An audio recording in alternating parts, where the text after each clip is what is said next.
Today, we're talking about the 12 psychological hacks that can help you save some money. Saving money has been a challenge for many people, but by understanding how our brains work and using a few psychological tricks, you can get yourself ahead of the average person when it comes to saving money. The first hack is what I call the 30-day rule. When you feel the impulse to buy anything, make the conscious effort to wait 30 days before buying it. When you do this, a few things will happen. You reduce emotional impulsive buying. This is great because it works immediately, but if you do this consistent enough, this will actually become a natural behavior. So when the feeling of purchasing something begins to happen, your natural behavior will be to wait. And chances are that you won't feel the desire for that product anymore after you've waited for 30 days. Normally, when we want to buy a product, it's because that product is probably pretty popular at the time, meaning it is at a peak price. So even if you wait for 30 days and you still want it, chances are you might be able to buy it at a reduced price. The second is to avoid advertising as much as possible. I know in today's world it's pretty much impossible to get away completely from advertising. I mean, simply going to the grocery store and walking by the checkout line, you are being advertised with many different products. And the truth is, companies pay a lot of money to hack the psychology of the consumer to make them want to buy. So staying away from them altogether, as much as you can be very helpful. Think about it. A lot of the products you buy are because you saw a form of advertising. Number 3, automate your savings.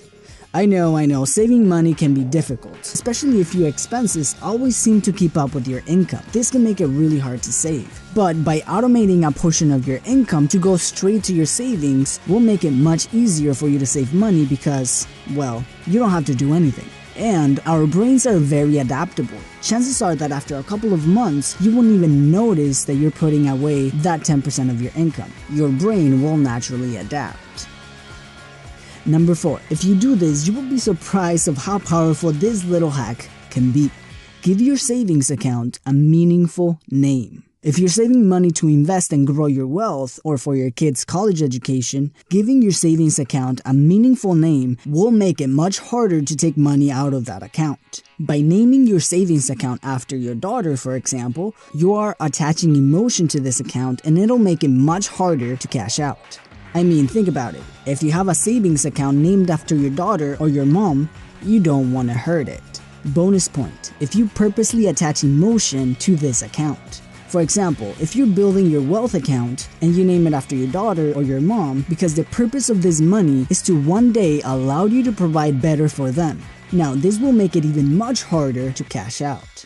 Number 5, eat before going shopping. I'm sure this has happened to you. You go to the grocery store hungry and you end up buying things that you absolutely did not need. By eating before going to the grocery store, you will limit your hunger-driven impulse purchases. Number 6, create a meal plan and a list before going grocery shopping.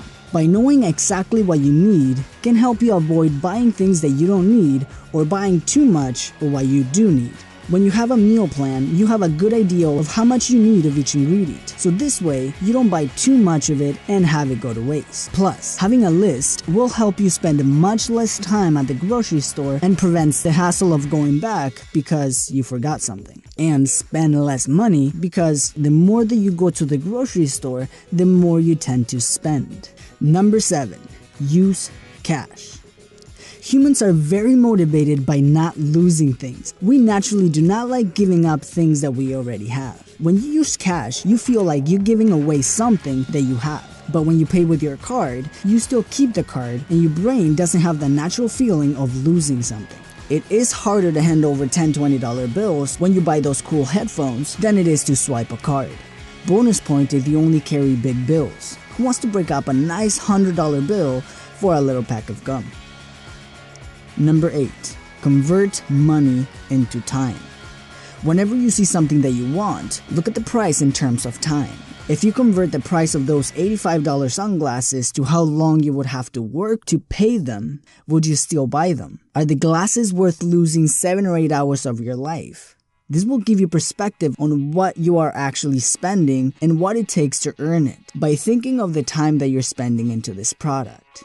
I mean, are you willing to give up 160 hours of your life for a new TV? Or is there something better you can spend your money on?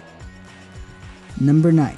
Creating a monthly income statement and track your expenses.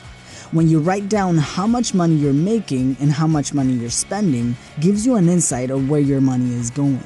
Simply by knowing where and how you spend your money will help you be more conscious of your spending. And it doesn't have to be complicated. You can simply split a piece of paper, I personally do it in a whiteboard, into 2 parts.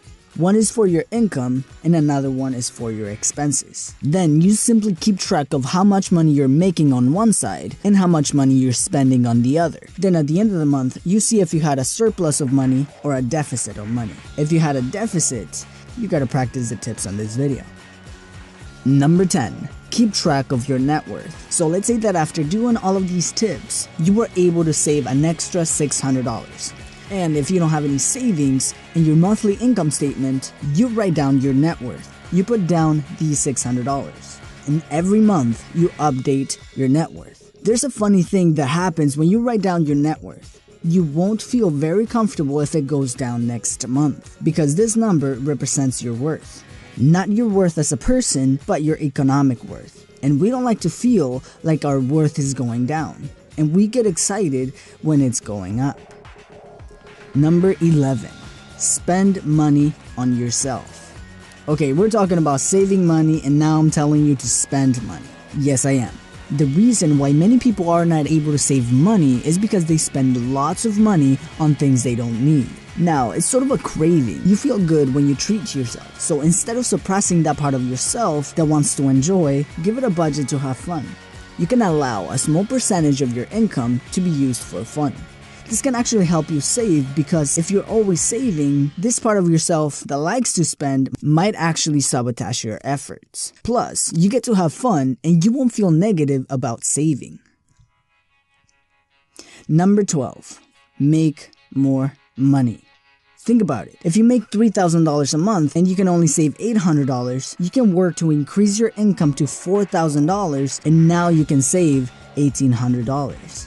Of course, this is assuming that you do not raise your expenses when your income goes up. Otherwise, you'll just work harder, but you won't have anything in the bank to show for it. And these are the 12 psychological hacks that you can use today to start saving money. If you like videos like this, make sure to subscribe. Let me know what are the topics that you are the most interested in learning. As always guys, thank you for watching, and now we'll see you in the next video.